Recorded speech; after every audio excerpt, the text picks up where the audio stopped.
And welcome back. And this is our real estate segment with Miss Kathy Akers. Good morning, Kathy. Good morning, Sharon. How are you today? Good to see you. And Kathy is with Fathom Realty.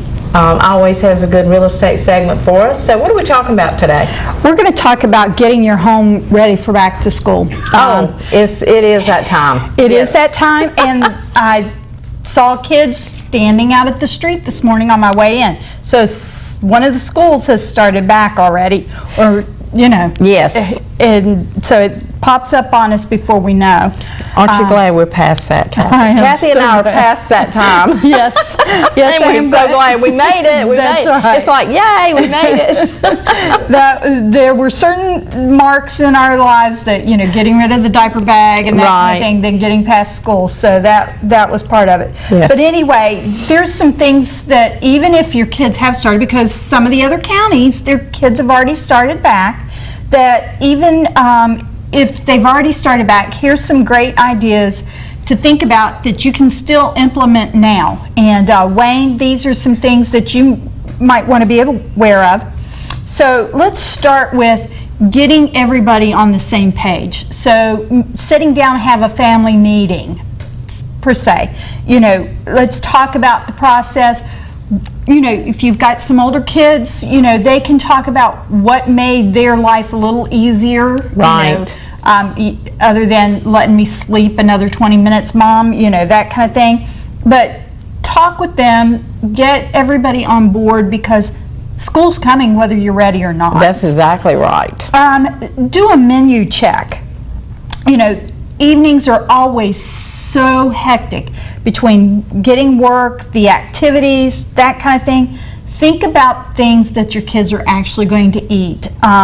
Those breakfasts that are easily transported. Yes. Have you seen them putting straws in the yogurt containers now? Oh. Those kind of things. There's a lot of really neat tricks and things that you can do to make a healthy breakfast in a quick, short time. Right. Even things that the kids can prepare for themselves. My microwave was built lower so that my kids could get to the microwave if they needed to. So those kinds of things.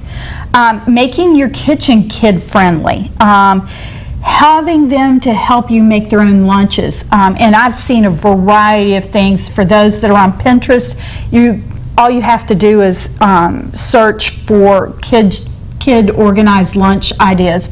Everything from your refrigerator, having the juice boxes and the fruits and things all set in one certain, like if you have the little crispers and those kinds of things, having one that's set up just for the kids. In a cabinet, having their lunch boxes and their the things that they need to pack in their lunch boxes. Have everything together. Don't make them have to, because that sets off a whole other different tone. I can't find, That's this. right. And, a great idea is if you've got it in your, in a cabinet or something, use sticky notes. And so let's say you have an orange one and it reminds them to get a fruit, another color for their sandwich, another color for this. Yes. And, that way then even little kids, maybe even kindergarten kids, can get used to that habit of helping to pack their lunch if they know that this is, each of those colors represents a certain thing.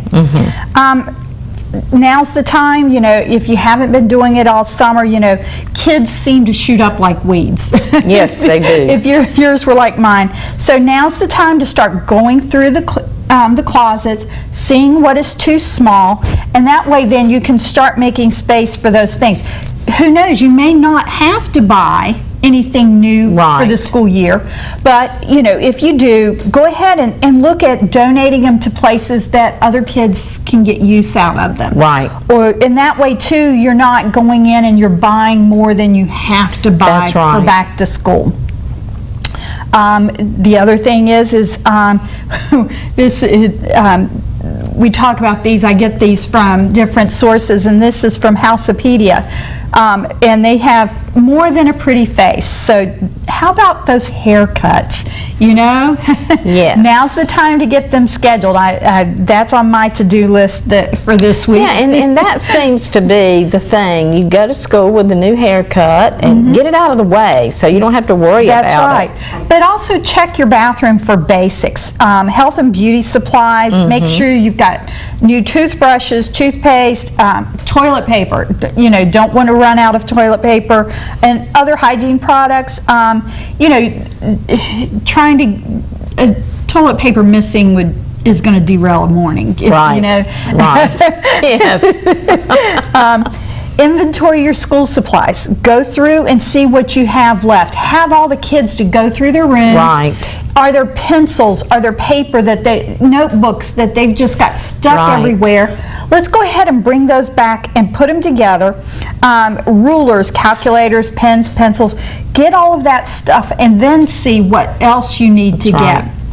We're seeing now that you can go online and pull up your teacher's supply list. So That's you right. can, you know, get a head start and see what's already on those lists. And that really helps too. That's a That's great right. idea. How about a study space? Now, if you've got younger kids, you want to keep them where you can see them. My kids always did their homework at the kitchen table. Right. That way I could, if I was cooking, I could stop and help them with something, or I could keep them on task. Right. As they get older, they want a separate study area. Right. So start thinking about that. Do you need to set up is your child at that age, they need their own study space. Making sure you have the wireless accommodating your new space, or printers, anything like that, and trash cans. They always Yes. seem to need a trash can there. But think about where you're going to do those. Maybe even putting together a rolling cart. There's some really Right. great ideas you can do, that you could put all those supplies like the markers, crayons, and things like that they need for doing their homework. Right. Put that in a rolling cart. That can roll back into a closet somewhere, and you bring it out for homework. Right. Okay. Details, and it's more for the this one, the kids' schools and that kind of thing. But how about creating a 3-ring binder for your families? Put everything in your notebook. Put all the school activity calendars, their scouting or their sports, religious, or all of those things. How about project reminders? The older kids are always having projects. Right. Having a calendar in there that you can go ahead and write in that, on November 5th, this big project's due. Oh, yeah, I think know. every family needs a calendar, believe me. How about phone numbers and address and other information that you need? Everything in there can, that in a quick snap you can pick it up and have everything there. Another great idea here is, how about stuffing a couple of those local menus in there? Oh, so, yeah. We've been running, let's order takeout. That Right. way you don't have to go looking for those takeout menus. That's right. Stick a couple of those in that notebook. Day to day, create a central location. One of the, and this is another one of those things that can help a lot, is knowing that you have everything in a central location, that you can post things. Like if mom is traveling and somebody has a football game and somebody needs a ride to piano, you have a calendar centrally located. Yes. A That's lot of times you important. see it on the refrigerator, that kind of thing, but you want somewhere that everybody's schedules are on there, and that way then if, Dad needs to take little Sue to ballet, Right. make sure he knows how to do the bun. And Dad You know. definitely needs instructions, let me tell you, more That's so right. than moms, That's most right. of the time.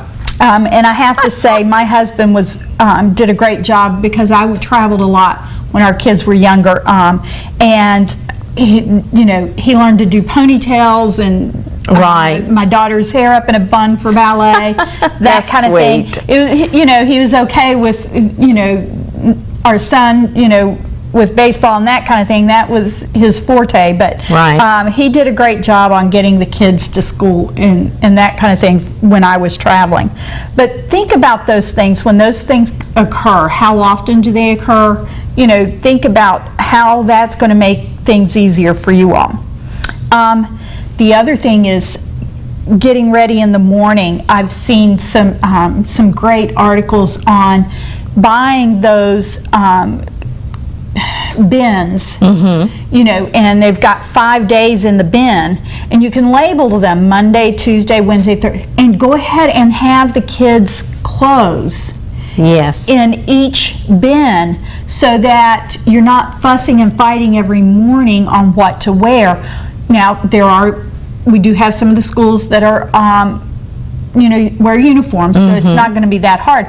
But for those kids that, you know, you have that morning tussle on, oh, I don't want to wear that, you know, do I have to wear that again, you know, set out over the weekend and set Absolutely. up those you know, go ahead and put those clothes in those bins. That way then everything is right there. You know, how about, you know, on Wednesday, little Billy has music practice at school. Yes. Is it the instrument can go in there, or maybe it's tagging a note on that shelf that on Wednesday you need to pick up the whatever instrument it is to go with them on Wednesdays.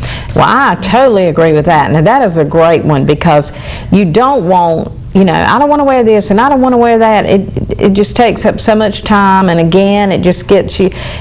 Pick out the outfits that you're going to wear, as Kathy said, Monday through Friday. Just go ahead and pick them out and put them in whatever, because that really is so helpful, that they can just grab the clothes and go. And you know what, I do that myself. That's right. I think about yesterday what I was going to wear today, because I don't want to think about it at 5 o'clock in the morning. Or any time. I mean, I want to know what I'm going to wear the next day. So that's always good to prepare your clothes, your outfits. And I do that. In fact, I've already got my outfit for tomorrow already hanging together in the closet so that it's ready. But also think about a landing zone, like if you have a mud room or a back hallway near the garage, or a corner of a hallway, kitchen area, whatever works best for you. Consider this a landing zone. Right. I've seen everything from bins to those trays that you can get that you put your muddy boots on, those kinds of things. Whatever it needs to be, that's where the backpacks, the jackets, the shoes, all of those things are put there for over the weekend or every evening, so that, you know, the next morning or Monday morning when it rolls around, everything is right there. Right. How about the papers? If you remember all those papers that used to come home. So think about, again, kitchen is usually a good place, or near that landing zone if you have a spot. How about having like a little basket? Like, these are papers that, you know, hey Mom, here's my latest drawing, or Mom, I need a signature on this. So putting all of those there, and maybe having a smaller basket next to it for Mom things or Dad things, like for pens, spare lunch money, staplers, scissors, anything that you might need to pick up on the run that, you know, that you don't need to go searching for, those things that you need maybe at the last minute on the way out the door. Absolutely. And we're talking about drawings and that kind of thing. Designate a special place, whether it's the refrigerator, maybe it's the wall in the playroom. Right. You know, there's different ways to do it. They even suggest in your garage if you have a wall. That way, as you're coming in, you get to see all the kids' artwork as you're pulling in. Well, it's a pride thing, and it makes your kids feel good to know that you want to display. My refrigerator looked like an art gallery. Now, I'm not saying art sometimes, but that's right. I mean, but yeah. Whatever it was. That's right. My refrigerator was full. But also let the kids decide which works of art go up and that kind Right. of thing. Or when it's time to rotate, you know, hey, here's a new drawing. You know, that one I did at the first of the school year, I'm ready to Right. replace it. Right. So get them involved. And in all of this, getting your kids involved really helps. Practice makes perfect. So if you have a few days before school starts, start running some of these dry run kind of routines before you get to Right. them. So, you know, adjusting bedtimes and wake up times, you know, that's always Great. hard That's too. hard. It's one of the hardest things to get them to go to bed. But also, you know, just making sure that all of these things you've prepped for, that you're ready, that, you know, having them to do a fake make my lunch time. That way you can see, are they getting the things that they need to put in there? Right. You know, or do we need a little more practice on getting that lunchbox shut? You know, Right, and right. remembering everything to go in there. Freezer packs, all of those kinds of things. So, you know, try to make that, you know, that first day is always going to be hectic. Right. Even that first week. But by going ahead and getting some of these things done, it'll help you in the long run getting ready for school. Anything you can do to prepare. And as I said, for bedtime, a good night's sleep is so important in your child's learning. You know, if they go to bed early, and I know for some kids it's just hard. A lot of, you know, kids tell me, well, I'm just not a, you know, I'm not a morning person anyway. Well, That's right. you've got to be a morning person if you're school age, so just That's go to right. bed and go to bed early and get that good night's sleep. You'll feel so much better in the morning. So, As always. And I was going to mention, Sandra, because a lot of these tips you can find on my Facebook, my okay. business page. and how do they get to that? If you go to Kathy Akers Homes, Fathom Realty, and search that, you can find my Facebook page, and you'll find that I have from Houseopedia, there's quite a few articles that pop up on my page Right. every week. So That's good to you know. from everything that we talk about, from lawn and garden to getting your house ready to sell, or, you know, different tips, you know, if, you know, just to make your house, you know, more, I hate to say livable, but, you know, to that's help right. update your house some. Yeah. But, you know, I always try to share a lot of good tips. You and, do. You always have good You can find them there as information. well, so. We appreciate you doing that, Kathy. And how can they reach you if they want to call you? Give me a call at 252-266-4038. Okay, Kathy Akers, Fathom Realty. Look her up. All right, we'll be right back with you. And thank you, Kathy, again for coming. And we'll see you in a couple of weeks. We'll see you then. Yes, ma'am.